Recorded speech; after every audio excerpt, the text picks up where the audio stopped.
2. 1. L'histoire de Dieu, du monde et de toi. 3. Dieu est l'union de trois personnes liées par l'amour. Au commencement, ils étaient trois, le Père, le Fils et le Saint-Esprit. Non pas trois dieux différents, mais un Dieu, union indissoluble de trois, une triunité ou trinité. La Trinité n'est pas un problème de maths ou une ancienne énigme. C'est la bonne nouvelle que Dieu est amour. Depuis toujours, le Père a aimé son Fils dans l'unité de l'Esprit. Comment pouvons-nous nous représenter cela ? En fait, le Fils de Dieu est l'image de Dieu.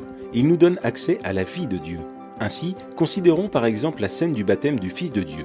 Nous y voyons le Saint-Esprit descendre sur lui, tandis que le Père déclare « Tu es mon enfant bien-aimé, tu fais toute ma joie ». Cette scène est un aperçu de la vie éternelle de Dieu. Le Père a toujours aimé son Fils avec la joie du Saint-Esprit. Mais cet amour était trop beau pour qu'il le garde pour eux. Le Dieu d'amour souhaitait le partager. Ainsi, le Père a fait un monde au travers de son Fils et par son Saint-Esprit, car il veut que des milliards d'enfants rejoignent sa famille. Toi et moi avons été créés pour entendre cette déclaration. Tu es mon enfant bien-aimé, tu fais toute ma joie. Le sens de la vie, c'est de trouver notre place avec eux. 2. L'histoire du monde est l'histoire de deux hommes. Dieu a placé un homme, Adam, à la tête de l'humanité pour qu'il la bénisse et prenne soin d'elle. Mais Adam se détourna de Dieu, se replia sur lui-même et plongea le monde dans la mort et la malédiction. L'humanité fut déchue de la grâce. Maintenant, nous partageons tous cette humanité brisée et nous ressentons les effets de sa malédiction. La race humaine est comme un sapin de Noël qui a été abattu et arraché de sa terre naturelle. On peut se déguiser avec des décorations fantaisistes, on peut effectuer toutes sortes de bonnes actions. Mais nous périssons. Nous n'avons aucune vie spirituelle en nous et nous nous dirigeons vers notre perte. La race d'Adam est sous la condamnation de Dieu. Dieu a prononcé un non définitif à ce mode de vie parce qu'il veut quelque chose de très différent pour nous. Il veut que nous trouvions tous la vraie vie dans un second Adam. Jésus-Christ. Le Fils est venu sur terre en devenant un simple homme et fut nommé Jésus. Il est entré dans notre monde brisé et a pris en charge notre cause perdue. Comme un champion qui gagne la course pour nous, Jésus prit place dans nos chaussures et vécut la vie parfaite que nous ne pourrions jamais vivre. Puis, sur la croix, il mourut d'une mort maudite, mort qui devait être la nôtre. Mais en faisant cela, il prit la nature maudite d'Adam et l'anéantit. En effet, 3 jours plus tard, il revint à la vie, avec une vie vraiment nouvelle, là où il n'y a ni mort ni malédiction. Il nous invite maintenant à entrer dans sa vie et dans sa famille. 1. Tu fais un avec Adam. Feras-tu un avec Jésus ? Par notre naissance, nous faisons un avec Adam. On dit bien tel père, tel fils. C'est pourquoi nous partageons aussi sa nature égoïste, sa mort et sa malédiction. Unis à Adam, nous n'avons pas de vie en nous-mêmes et aucun espoir pour l'avenir. Mais Jésus vient pour offrir une incroyable union avec lui. Telle une branche de sapin de Noël, nous pouvons être coupés de l'arbre Adam et greffés à l'arbre Jésus-Christ. Pensez aussi à une autre image d'union. Nous pouvons faire un avec Jésus comme dans un mariage. Imaginez un mariage entre un prince et une mendiante. Elle est sale et pauvre, avec un nom honteux et un avenir sans espérance. Pourtant, le prince l'aime et s'offre à elle dans le mariage. Dès qu'ils sont unis, que se passe-t-il ? Le prince prend toutes les dettes de son épouse et elle reçoit toutes les richesses de son prince. Il couvre son nom honteux et lui donne son nom. Elle est invitée dans sa vie, sa famille et son héritage. Grâce à son prince, elle peut appeler le roi papa. Et tout cela grâce à leur union conjugale. C'est exactement la même chose avec Jésus. Si nous le recevons, tout ce qui est nôtre, notre péché, notre malédiction deviennent siens. Il paie le prix de tout cela sur la croix. Et tout ce qui est sien, sa justice, son héritage, deviennent nôtres. Si nous faisons un avec Jésus, dès maintenant nous sommes adoptés dans la famille. Son esprit devient notre esprit, son Père devient notre Père. Nous appartenons à ses frères et sœurs dans l'Église, nous prions le même Père et l'entendons exprimer son amour pour nous par ses paroles. Tu es mon enfant bien-aimé, tu fais toute ma joie. Ce sont nos privilèges maintenant. Et quand Jésus reviendra, nous participerons aussi à sa vie physique et immortelle. Il ramènera nos corps à la vie et créera un monde nouveau, juste et droit. Ce jour-là, Dieu jugera le monde, confirmant à jamais son non à Adam et son oui à Jésus-Christ. Tu fais un avec Adam, mais il n'y a aucun avenir dans cette vie-là. Cependant, les bras tendus vers toi, Jésus te lance une invitation. Il s'offre à toi, te donne sa vie même, sa famille et son avenir. Il est à toi si tu veux l'inviter dans ta vie. Fais un avec Jésus. Les trois t'invitent dans leur cercle d'amour. Les deux déterminent le monde. Veux-tu faire un avec le Fils de Dieu ?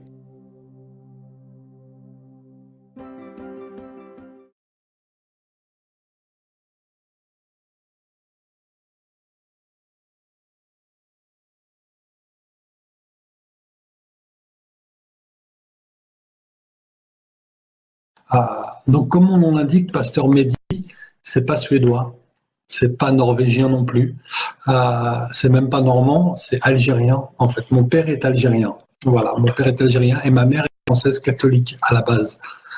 Donc, je suis né en 1980, donc il y a très longtemps. Vous voyez quelques cheveux gris par ici, par là. Hein. C'était il y a bien longtemps. Voilà.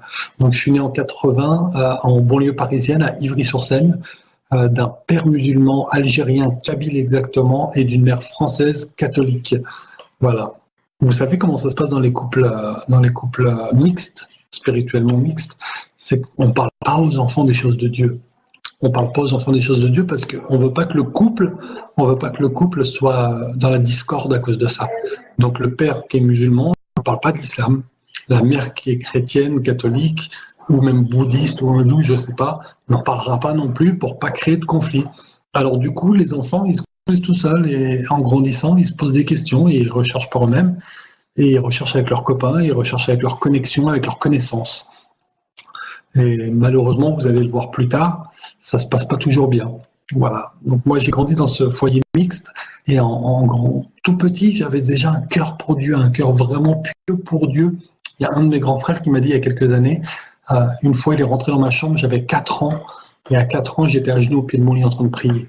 Donc je ne sais pas qui je priais, si c'était Babar, Picsou ou Donald, mais en tout cas, j'étais en train de prier et je bénis Dieu d'avoir mis vraiment ce germe dans mon cœur. Donc voilà, j'ai commencé à cheminer depuis tout petit dans les choses de Dieu. Vers la préadolescence, j'ai commencé à vraiment être comment dire, intrigué et en même temps attiré comme un aimant puissant vers les choses de Dieu. Et comme j'ai grandi en banlieue parisienne dans une cité, tous mes copains étaient musulmans. Et vous savez, on a tendance à qui se ressemble s'assemble, on dit. Donc j'ai commencé à m'intéresser à ces choses et avec la fierté de mon père. Vous savez, chez nous, on élève le père sur un piédestal. Hein. Donc j'ai commencé à m'intéresser aux choses de l'islam et à commencer à m'engager. À l'âge de 14 ans, le jour de mon anniversaire de mes 14 ans, j'ai dit à ma mère, je ne veux plus qu'il y ait de porc dans la maison. Et je veux être musulman et je veux être pieux, je veux suivre l'islam. Et je veux plus du tout de porc dans la maison, je veux plus qu'on s'occupe de ça. Et donc ça a commencé comme ça, j'avais 14 ans, le jour de mon anniversaire de mes 14 ans, on était en province à l'époque. Et donc on était parti en province quelque temps. Voilà, donc j'ai commencé comme ça et plus grandissant, je me suis vraiment engagé dans les choses de Dieu en commençant à prier, dans les choses de Dieu, dans l'islam bien sûr, en commençant à prier, à aller à la mosquée, je me suis inscrit à des cours coraniques et à l'issue de mes cours coraniques, j'ai commencé à prêcher l'islam. Pas dans les mosquées, mais dans les rues, dans les marchés. Je faisais, pour ceux qui habitent à Paris ou dans les grandes villes de France, ou d'ailleurs, vous voyez souvent dans les marchés de banlieue, dans les marchés populaires, des musulmans prêcher l'islam en demandant des offrandes et en faisant la quête pour construire des mosquées ou pour l'amélioration des mosquées. Et donc, c'est ce que je faisais. Et je m'étais fait un plaisir particulier, c'était de convertir les chrétiens à l'islam. J'aimais beaucoup ça parce que je trouvais que les chrétiens ils étaient perdus. Voilà. Je vous le dis en vérité et je vous le dis avec toute la honte que j'ai sur le cœur et avec tout le respect que je vous dois, frères et sœurs. Pour moi, un chrétien, c'était quelqu'un qui mangeait du porc, qui buvait du vin et qui allait en enfer. Voilà, c'était réglé, c'était radical. J'avais pas d'autre vision. Pour moi, un chrétien, c'était ça. Et donc, je me faisais le plaisir de pouvoir aider ces gens à connaître la vérité, ce que je croyais être la vérité. Et donc, je faisais ça, et puis petit à petit, en étudiant le Coran de plus en plus, je me suis rendu compte qu'il y a certaines choses qui me manquaient, que je comprenais pas et que le Coran ne répondait pas à mes questions. Par exemple, moi j'aimais Dieu sincèrement. J'aimais Dieu sincèrement, d'un cœur avide d'amour pour lui et d'un cœur avide d'amour de lui. Mais quand je lisais le Coran, et malgré les études coraniques, et malgré le savant qui m'expliquait ce que c'était le Coran, je retrouvais pas le retour de l'amour. Moi, je l'aimais, mais lui ne me disait pas qu'il m'aimait. Vous savez, sur Terre, il y a à peu près 82% de la population mondiale qui croit en un Dieu. Que ce soit un Dieu unique, on va dire des religions abrahamiques, des religions d'Abraham, donc que ce soit des juifs, des chrétiens ou des musulmans, ou d'autres religions, les polythéistes, des scientifiques religieux, peu importe, qui croient en Dieu en tant que nature, en tant que soleil, en tant qu'esprit, en tant que vérité, en tant que ceci ou cela. 82% des gens sur Terre croient que Dieu, croient en un Dieu, croient en une puissance supérieure. Donc, je n'étais pas unique dans ce cas-là. Et vous n'êtes pas unique non plus dans ce cas-là. Mais combien, sur ces 82%, savent que Dieu les aime personnellement? Combien le savent? Et ça me travaillait, moi. Moi, je l'aime, mais est-ce que lui m'aime? Est-ce qu'il me connaît, moi? Mehdi. Je m'appelle Mehdi, est-ce qu'il me connaît, Mehdi? Et je me posais ces questions. Et parallèlement, je commençais à... Je tempère mes mots parce que j'ai eu quelques commentaires sur Facebook qui m'ont demandé de tempérer certains mots. J'ai commencé à devenir, entre parenthèses, radical. Radical dans le sens où, pas dans le sens où j'ai fait des attentats ou quoi que ce soit, mais dans le sens où j'avais l'intention de le faire. J'avais l'intention, l'envie. Mon désir était de mourir pour Dieu. Je ne parlais pas aux chrétiens, je ne parlais pas aux juifs. Par exemple, à l'époque, je travaillais en tant que gardien d'immeuble. Je distribuais le courrier dans les boîtes aux lettres, mais je le faisais que aux gens qui avaient des noms arabes.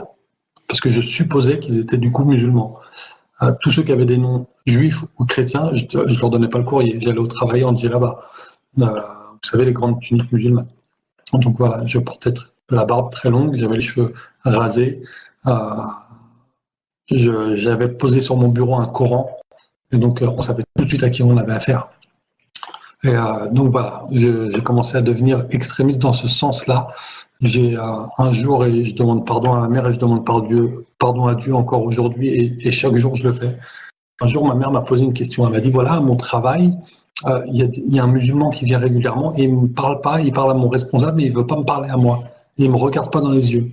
Et je lui ai dit, est-ce que je pensais être vraiment à la vérité dans le fond de mon cœur, et je demande encore pardon à ma mère, pardon à vous et pardon au Seigneur.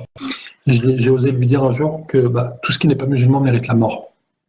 Donc si tu n'es pas musulman, il n'a pas de raison de te regarder parce que tu vas mourir. Tu es condamné. Il n'a pas de raison de te regarder.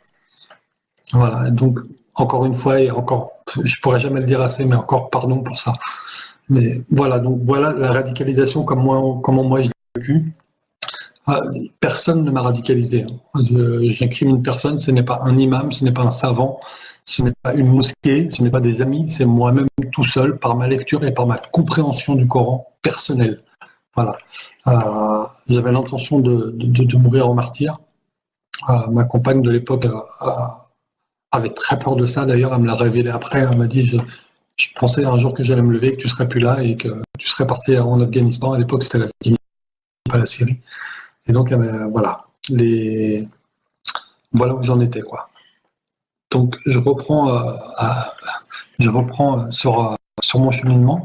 Donc, je grandissais dans l'islam, mais plus je grandissais dans l'islam, plus je grandissais dans le questionnement.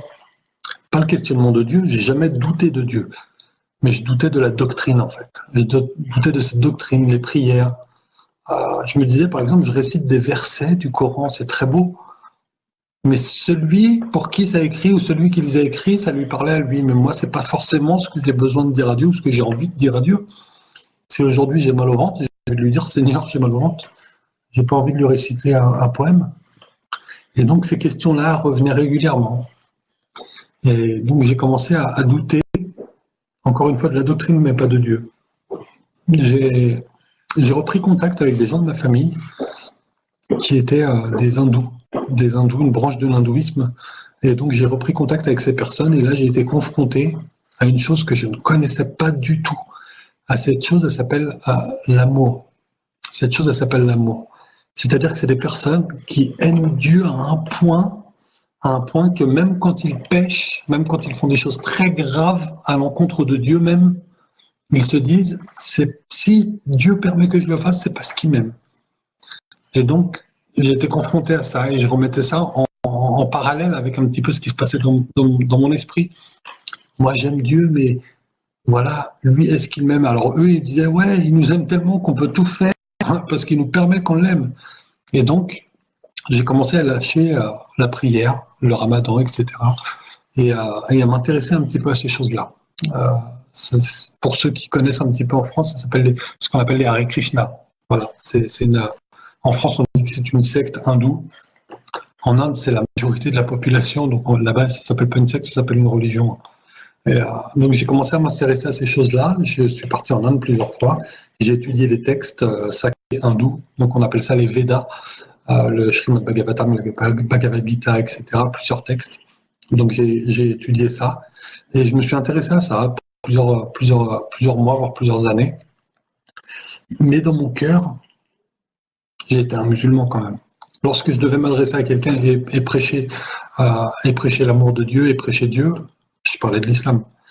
Quand j'avais un verset qui devait venir, c'était l'islam. Quand je devais dire quelque chose de pointilleux, c'était sur le Coran.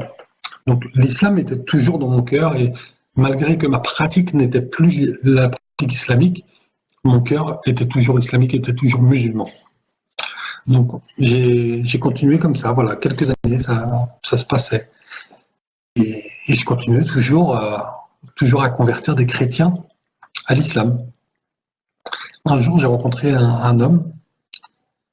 Maintenant, je le considère comme un ami. À l'époque, je le considérais comme une connexion, comme une connaissance, comme une âme à sauver pour ce que je croyais être le sauveur, pour celui que je voyais être le sauveur. Donc, j'ai rencontré un homme du cirque, qui devait partir faire des études bibliques pour devenir pasteur. Et donc, je l'ai rencontré avant qu'il devienne pasteur. On a discuté pendant plusieurs semaines. Et puis un jour, il m'a téléphoné, il m'a dit voilà, mon cousin, je suis parti à mon école biblique. Si tu veux venir me visiter, viens avec plaisir. Et moi, je devais partir à Paris travailler à ce moment-là. J'habitais en province et j'étais parti de Paris. J'habitais en province et je devais partir travailler à Paris pendant 15 jours. Et sur le chemin, son école biblique s'y trouvait. Et donc, je lui ai dit, je vais m'arrêter, on va discuter ensemble. On va manger et pas de problème. J'y suis allé et c'était un coup fourré, je vous le dis en vérité. Vous qui êtes au téléphone et vous qui êtes sur Internet, c'était un coup fourré carrément. J'y suis allé en pensant pouvoir discuter avec lui et pouvoir continuer à le travailler et à lui dire qu'il était perdu dans ces choses chrétiennes là, parce que j'étais convaincu qu'il était perdu là-dedans. Et donc j'y suis allé et là il était là lui et plusieurs de ses camarades, les différents écoliers, on va dire de cette école biblique. Ils étaient tous là ensemble, ils m'ont témoigné les uns après les autres de l'amour de Jésus-Christ dans leur vie. Ils m'ont témoigné de l'amour de Jésus-Christ et je me rappelle comme si c'était ce matin. Et je vous le dis en vérité, je les ai regardés et j'ai trouvé ça vraiment beau pour eux. Mais moi, ça m'a rien fait. Moi, ça m'a pas travaillé mon cœur. Des hommes braves, des hommes forts, des hommes physiquement forts, costauds, des hommes fiers, qui avaient une apparence fière, on va dire. Mais moi, personnellement, ça ne me touchait pas ce qu'ils racontaient. Il y en a, il m'a dit, moi j'étais alcoolique. Depuis que j'ai 12 ans, je suis alcoolique et le Seigneur m'a sauvé. Bah, c'est bien pour toi, mais moi, j'ai jamais bu une goutte d'alcool de ma vie, je m'en fous. Il y en a un autre qui m'a dit, moi j'étais un voleur. Bah, pas moi, donc ça me touche pas. Et voilà, donc leur témoignage à eux, j'ai trouvé ça très beau pour eux. J'ai trouvé que c'était un très grand pas pour eux, que Dieu avait fait quelque chose de bien pour eux, mais c'est pas ça qui pouvait convertir mon cœur. Et donc, je leur ai donné un défi, un petit peu. J'aurais dit, écoutez, moi, mon Coran, il dit que votre Bible est falsifiée. Donc je vais lire votre Bible, je vais lire votre Bible, et à l'issue de ça, je vais revenir ici et je témoignerai, je vous dirai à vous, là où elle est falsifiée, était au regard du mensonge de Jésus et de mensonge de la Bible, vous pourrez que vous convertir, vous pourrez que accepter ma vraie religion. Et là, ils m'ont dit oui. Ils m'ont dit ok, vas-y, lis la Bible et viens nous dire. Je suis monté à Paris, donc il me restait 1h30 de route. Je suis monté à Paris, j'ai acheté une petite Bible au magasin de la Bible à Paris, la maison de la Bible, là, pour pas faire de pub. J'ai acheté une petite Bible. Je dormais dans un hôtel à Porte de Montreuil, l'hôtel Formule 1. C'est pas un hôtel très beau, c'est pas un hôtel de luxe. Hein. C'est vraiment vilain. Quand vous allumez la lumière, le voisin d'à côté, il le sait. Hein. Donc pour vous dire que c'est pas dans les meilleurs endroits qu'on reçoit la meilleure chose. Et là pourtant, c'était le plus vilain endroit, mais j'ai reçu la meilleure chose. J'ai lu cette Bible et je vous dis en vérité à vous qui êtes chrétiens, vous savez comment c'est dur de lire la Bible. J'ai ouvert cette Bible à la Genèse et je l'ai terminée à l'Apocalypse en 10 jours. En 10 jours, j'ai lu cette Bible complète, du début à la fin. Et chaque page que je tournais dévoilait ma vie. Chaque page que je tournais brisait mon cœur. J'ai ouvert cette Bible en tant que musulman, je l'ai fermée, j'étais chrétien. J'ai fermé cette Bible, j'étais chrétien. Plusieurs passages m'ont bouleversé. Le premier, vous le connaissez tous, c'est Jean 3,16, bien sûr. Mais dans votre version, vous avez lu, c'est écrit « Car Dieu a tant aimé le monde qu'il a donné son Fils unique en sacrifice, afin que quiconque croit en lui ne périsse pas, mais qu'il ait la vie éternelle. » Ça, c'est votre version, oui ou non? Répondez au téléphone, c'est votre version? Est-ce que c'est votre version au téléphone? Moi, la version que j'ai lue, c'était écrit « Car Dieu a tant aimé Mehdi qu'il a donné son Fils unique pour Mehdi, afin que Mehdi ne périsse pas, mais que Mehdi ait la vie éternelle. » Et là, je suis tombé de ma chaise, là, je suis mort par terre. Là, j'ai dit « Waouh !» Cette question que je me pose, est-ce qu'il m'aime? Oui, il m'aime tellement qu'il a donné son Fils unique. Moi, j'ai des enfants et je donnerai mon enfant pour rien au monde. Lui, il a donné son Fils unique pour moi, Mehdi. Et j'ai noté sur un papier à l'époque, et je l'ai là le papier, il y a plusieurs versets, qui m'ont vraiment bouleversé. Sophonie 3,17. Sophonie 3,17, il dit « L'Éternel, ton Dieu, est au milieu de toi. Il est puissant. Il sauvera, il se réjouira avec joie à ton sujet.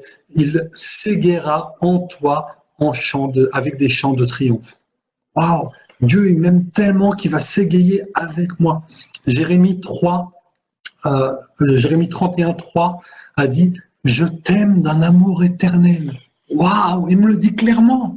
Il me le dit clairement, comme moi je dis à mes enfants que je les aime, comme je dis à mon épouse que je l'aime. Et bien lui, il me dit à moi, Mehdi, son fils, Mehdi, je t'aime d'un amour éternel. Ça m'a bouleversé. Un autre, Jean 16,27.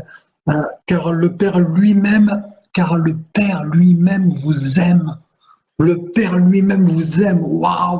Toute cette question essentielle à ma croissance spirituelle, cette question essentielle, il y répond. Il y répond de moult fois, il y répond plusieurs fois. Il le dit encore dans Jean 4,16. En ceci est l'amour, non en ce que nous ayons aimé Dieu, mais en ce que lui nous a aimés. Waouh! Il nous aime. Et là, ça m'a brisé. J'ai fermé cette Bible à la Genèse. Et lorsque j'ai fermé cette Bible, j'ai fermé mes yeux et j'ai dit Seigneur Jésus, pardon parce que je t'ai pris pour un prophète. Mais je te demande de m'accepter parmi tes enfants et je veux te suivre, je veux être ton disciple aujourd'hui même. J'ai béni Dieu parce qu'il m'a accepté parmi ses disciples, alléluia. Je suis passé quelques temps après par les eaux du baptême, baptisé du Saint-Esprit. Quelques années après, j'ai été appelé à servir Dieu. Mais avant tout ça, il fallait que je fasse une chose, il fallait que j'aille voir ces personnes de l'école biblique. J'aille les voir, hein, parce que je m'étais engagé. Et vous savez comment on est les hommes un petit peu des fois fiers. Et donc j'y suis allé. Et lorsque j'y suis allé, ils m'ont dit alors c'est où que c'est falsifié? Et bah là, j'ai un peu bégayé, quoi. J'ai un peu bégayé parce que vous savez, j'ai dit ouais, bon, bah, c'est pas mal, mais voici ceci, cela, bof, bof. Mais, et à la finale, j'en suis arrivé par dire, mais je veux suivre Jésus, je vais être chrétien. Et donc, c'est suite à ça que j'ai été baptisé. Je suis passé par les eaux du baptême quelques mois après, pardon. Entre-temps, j'étais passé par le baptême du Saint-Esprit.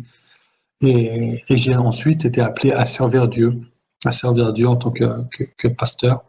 Je vais vous raconter en 2 mots comment ça s'est passé. Vous savez, quand on est un homme qui a la tête dure, on a la tête dure, il n'y a rien à faire. Mais Dieu, lui, il a quelque chose à faire. La Bible déclare, j'en ferai un cœur de chair. D'un cœur de pierre, j'en ferai un cœur de chair.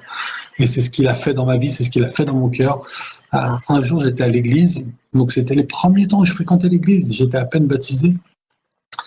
Non, je dis des bêtises, j'étais même pas baptisé, j'étais même pas encore baptisé, mais tout le monde autour de moi, je témoignais beaucoup, et tout le monde autour de moi me disait, mais toi, tu serviras Dieu, tu seras un pasteur, tu seras un pasteur.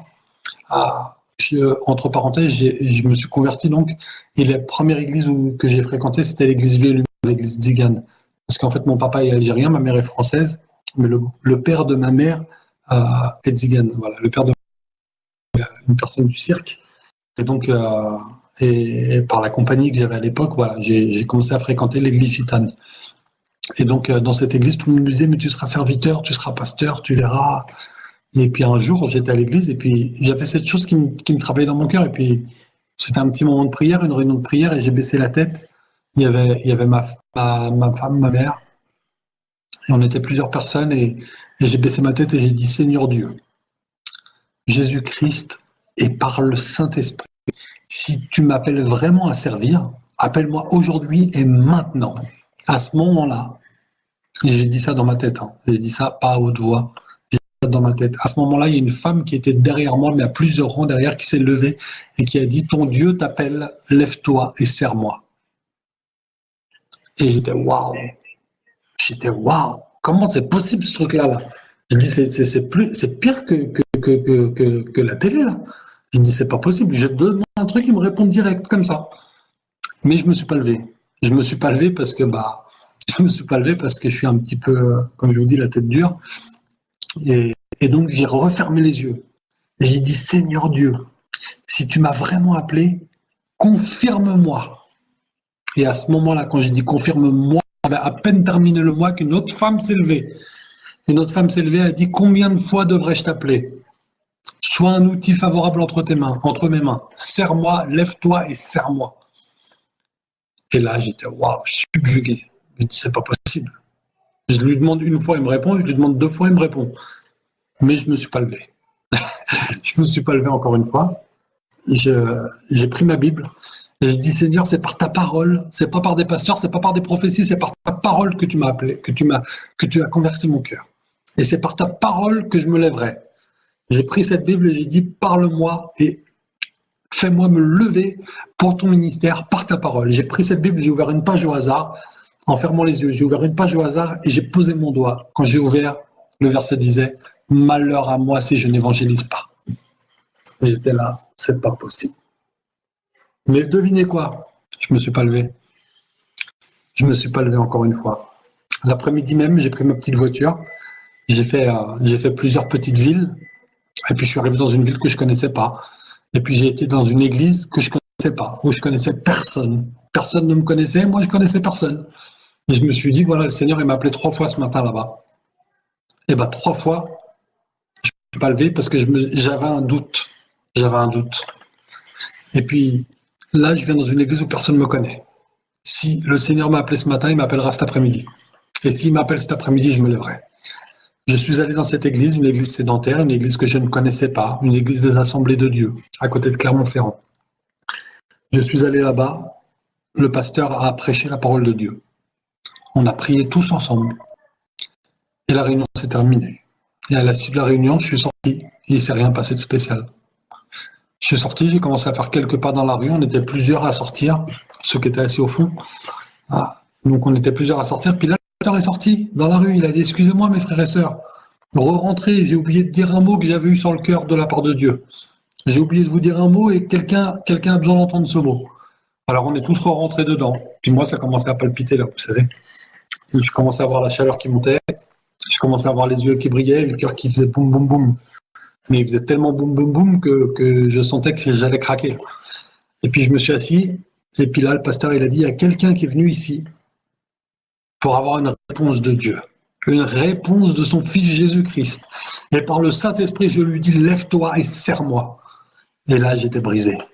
Là, j'étais brisé. Moi, je me suis levé pour servir le Seigneur. Je me suis engagé devant Dieu. J'ai dit, Seigneur, les possibilités, c'est toi qui les as. Vous savez, il y a une petite phrase que j'aime souvent dire. Dieu n'appelle pas les capables, mais Dieu rend capable de les appeler.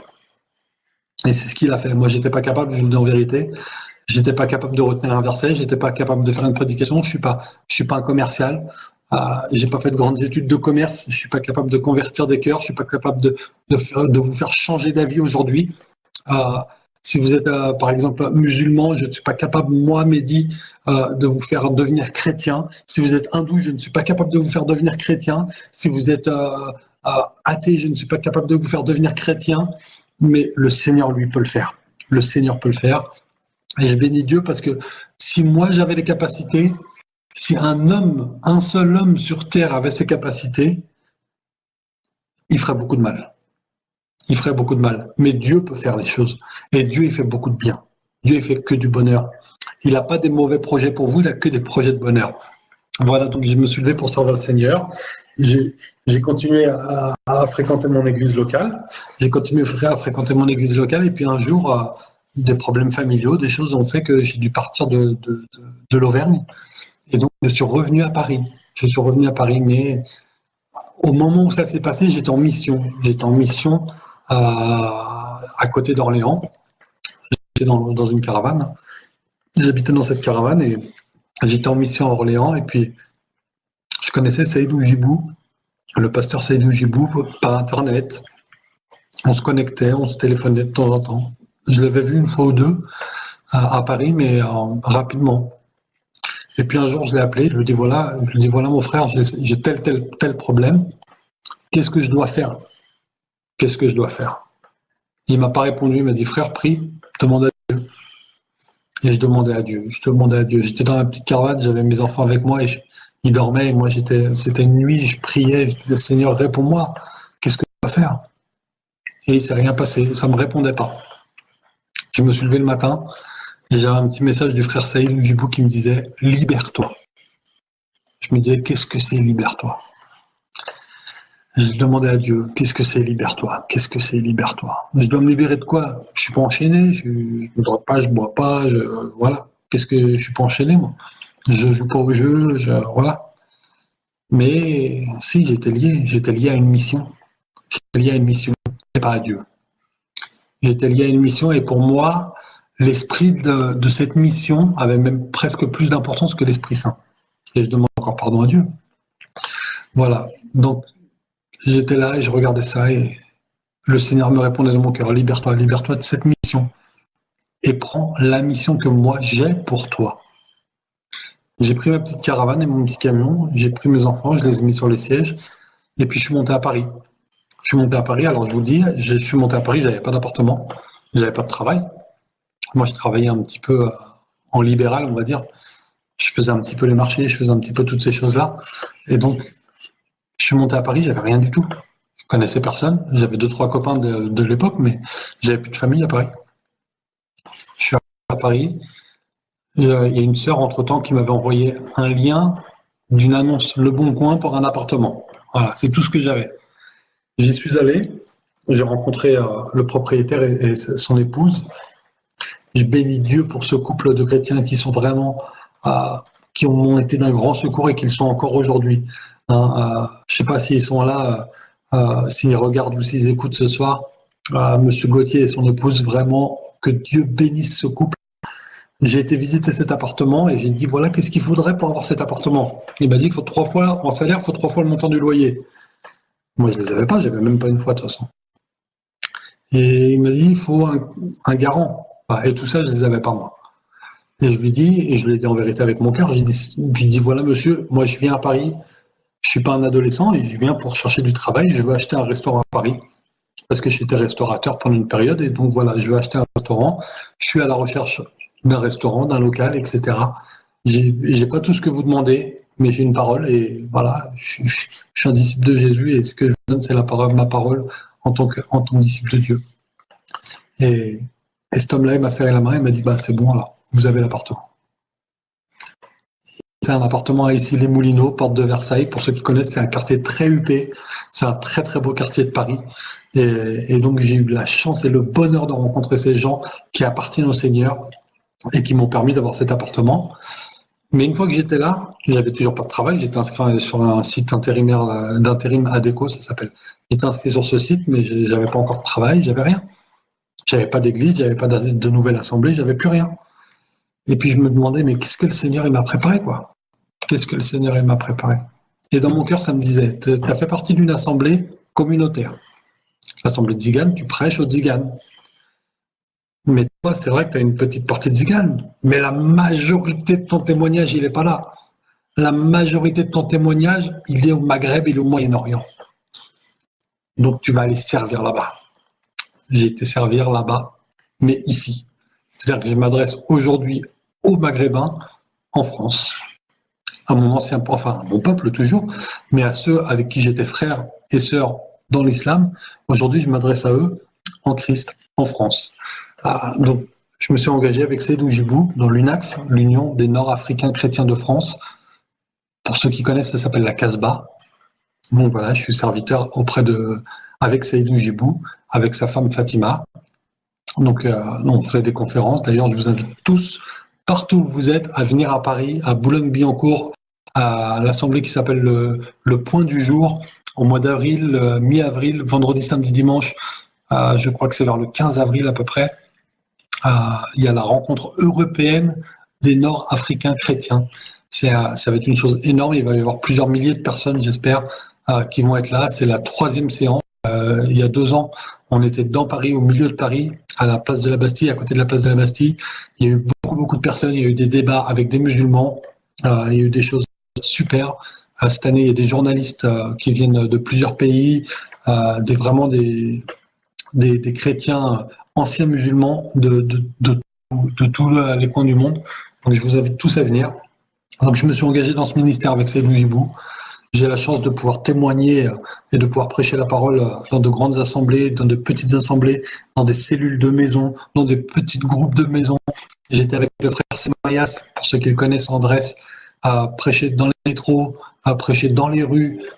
Et je bénis Dieu parce que c'était un enseignement pour moi. C'est moi qui ai apporté la parole, mais c'est moi qui ai été enseigné par ça. Vous savez, en tant que pasteur, et tous les pasteurs qui nous écoutent et qui nous regardent, ils savent ce que c'est que de prêcher sur une estrade. C'est pas toujours facile. Mais je vous garantis, prêcher dans un métro, ça n'a rien à voir. Sur une estrade, il peut y avoir le plus grand nombre, je crois qu'il y avait 11 000 personnes devant moi. Et j'ai témoigné, j'ai apporté un message de la parole de Dieu, et j'étais très content et très, on va dire, fier, mais fier pour Jésus. Voilà, une sainte fierté. Mais dans le métro, là, devant 40 personnes, j'arrivais pas à dire 3 mots. Dans le métro, devant 40 personnes, ou même devant 20 personnes, j'étais complètement déstabilisé. Mais je bénis Dieu parce qu'il a permis que je le fasse et ça m'a enseigné moi-même. Ça m'a enseigné moi-même. Et donc, j'ai fait ces choses et je bénis Dieu pour ça. Quelques temps passés, quelques prédications sont passées. J'ai fait plusieurs rencontres, des bonnes, des mauvaises, comme chacun d'entre nous. J'ai fait des très bonnes rencontres. J'ai fait la rencontre un jour du pasteur Carlos Payan, pour ceux qui le connaissent. Le pasteur Carlos Payan, c'est le fondateur de Paris Tout est possible. Je bénis Dieu pour son ministère, un homme qui travaille dans l'unité des chrétiens. Et je bénis Dieu vraiment pour cette rencontre. Un jour, il m'a entendu témoigner et il m'a invité. Il m'a dit, voilà, je fais une école de guérison dans plusieurs mois et je t'invite à venir témoigner. Et j'ai dit, ok, je lui ai donné ma carte de visite et puis j'ai pu suivre. Quelques mois après, il m'a appelé. Moi, j'avais oublié, mais pas lui. Le Seigneur lui avait fait un petit rappel, comme sur nos portables, là, il y a des petits rappels pour l'anniversaire de notre femme. Il ne faut pas oublier, alors on met un petit rappel. Et ben là, le Seigneur, il avait mis un petit rappel dans le portable du frère, il avait dit, rappelle le pasteur Mehdi. Il m'a rappelé, il m'a dit, voilà Mehdi, alors tu viens ou pas? J'ai dit, bah oui, je vais venir. Et je vous dis en vérité, je suis sorti du travail, j'ai dormi. Quand il m'a appelé, il m'a dit, alors tu arrives vers quelle heure? Je lui ai dit, bah là, dans 1 heure. J'avais rien préparé du tout. J'avais rien préparé du tout. J'ai pris ma voiture, je suis parti en courant, en speed, comme on dit. Et il y avait peut-être 500 ou 600 personnes dans la salle. Et j'avais rien préparé du tout. Et j'ai apporté un message, j'ai apporté mon témoignage. Les gens priaient pour moi, j'ai prié pour eux. On a tous été bénis ensemble. Et j'ai fait quelques réunions avec ce frère Carlos. Et quelques temps après, un jour, j'étais chez moi, ici même. Et vers 16h, mon téléphone, il sonne. Et je lui avais envoyé un petit message sur Facebook. Je lui ai dit, comment ça va, mon frère? Il m'a dit, bah, ça va. Il me dit, tu fais quoi, là? Je lui ai dit, je suis chez moi, je fais rien. Il m'a téléphoné. Il m'a dit, t'as un passeport? Je lui ai dit, bah, ouais, j'ai un passeport. Comme tout le monde a un passeport, bien sûr, j'ai un passeport. Il me dit, ok, tu fais quoi demain? Je dis, bah, demain, j'ai rien de prévu, je travaille pas en ce moment, là. Demain, j'ai rien. Il m'a dit, bah, tu viens avec moi au Liban? J'ai dit, Seigneur, mais il est malade celui-là. Il dit, Seigneur, il est complètement malade. Et j'ai dit, et je l'ai pris à la rigolade. Ouais, je vous entends rigoler là. Je l'ai pris à la rigolade comme vous et j'ai dit, bah ouais, viens moi. Je viens, allez, je viens. Il me dit, ok, bah envoie-moi une photo de ton passeport, je prends un billet. Hein. Je dis, ok. J'ai raccroché. Et puis j'ai dit, Seigneur, qu'est-ce qu'il me raconte celui-là? Et puis le Seigneur, là, ça n'a pas mis de temps. Là, directement, le Seigneur, il m'a dit, quand tu prêches, je te dis, allez au-delà de la Samarie. Et ben là, va au-delà de ta Samarie. Sors de ton salon, sors de tes estrades, sors de ton petit confort de Paris et va prêcher au-delà de la Samarie. Et j'ai dit, Seigneur, si j'y vais pas, je pourrai plus jamais prêcher la parole de Dieu. Si j'y vais pas, je pourrai jamais demander à quelqu'un de faire ce que moi j'ai pas osé faire. Je pourrais pas. J'ai envoyé mon passeport au frère. Le lendemain à 7h, j'étais à l'aéroport de Roissy. Je suis monté dans l'avion, je suis arrivé là-bas. On a été bénis terrible. On a été bénis terrible.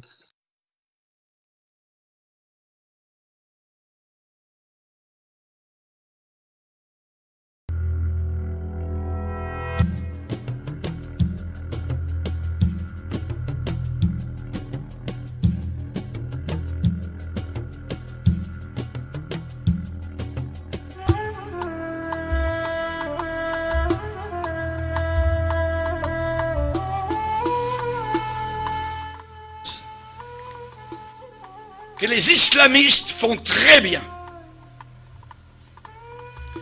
Actuellement, les chrétiens d'Égypte bénissent le Seigneur pour l'État islamiste. C'est parce que l'État islamiste actuellement est en train de montrer vraiment ce qu'est véritablement l'islam. Comme cela, les chrétiens se différencient totalement de l'islam. Ils montrent leur vrai jour, véritable jour. Religion de haine, un islamiste, il vit dans la peur, continuellement. On peut lui couper la tête, on peut lui couper les mains au nom de son Dieu Allah, qui est un faux Dieu, qui est un démon. Il se regarde le visage dans le miroir, il a peur. Il ne sait pas. Quand il prie, qu'il se met à genoux, il a peur. Il vit dans la peur. Nous les chrétiens, nous sommes véritablement la religion de paix, la religion d'amour. Nous pardonnons. Nous pardonnons. L'islam ne pardonne pas. C'est une religion de vengeance. Le secret d'une vie paisible. Une vie paisible. Nous, les chrétiens, nous ne sommes pas des contentieux, nous ne sommes pas des gens de guerre, des gens de troubles. Nous sommes des gens de paix. Nous ne tuons personne, voyez. Nous ne prenons pas les armes. Nous ne sommes pas armés de couteaux pour tuer au nom de notre Dieu, voyez. Nous ne mettons pas des ceintures d'explosifs autour de nous pour faire du mal, voyez, et pour qu'ensuite, si nous mourons dans l'explosion, nos parents, évidemment, se réjouissent de notre mort, parce que maintenant, nous sommes avec des vierges dans des ébats sexuels éternels, là-haut, dans ce paradis de fous, voyez. Non, nous ne sommes pas du tout de cette race-là. Nous avons, nous, le secret d'une vie paisible, l'éternel. Pas Allah, l'éternel. Le nom de Dieu, c'est l'éternel. ce n'est pas Allah. L'Éternel est mon berger, je ne manquerai de rien. Dans les locaux de ce journal, Charlie, eh bien, il y avait un homme du gouvernement français qui déclarait en disant, eh bien, ces gens-là tuent. Et d'autres, sur le panel, étaient en train de déclarer, oui, mais on peut avoir des gens fanatiques dans d'autres religions, parmi les bouddhistes, parmi les chrétiens, les catholiques, tout ça. Mais l'autre, répondant sur le panel en disant, mais oui, mais ceux qui se disent chrétiens ne tuent jamais. Ils ne tuent pas. Ils peuvent être têtus, ils peuvent croire à toutes sortes de folies, mais tandis que les islamistes tuent au nom de leur Dieu, au nom de Allah. Nous, chrétiens, nous avons une façon de vivre. Et lorsque des musulmans lisent la Bible, ce qui leur est interdit normalement, arrive à Matthieu chapitre 5 où Jésus dit « Aimez vos ennemis. Priez pour ceux qui vous haïssent. » Le musulman est totalement étonné devant ce que Jésus demande. Parce que dans son livre à lui, nous le verrons durant la conférence, la fameuse conférence, et elle va être sur Internet, ça s'appelle le Coran et le Christ. Ceux qui nous écoutent actuellement peuvent aller voir donc sur Internet le Coran et le Christ, et vous allez voir donc ce que le Coran déclare et ce que la Bible déclare. Si vous descendez dans le Coran, vous descendez dans un enfer. Quand vous lisez la Bible, vous prenez une bouteille d'oxygène céleste, de pardon, de libération, voyez. Alors que l'intégrisme islamiste, eh bien, assujettit des peuples entiers sous la férule des démons et de Satan.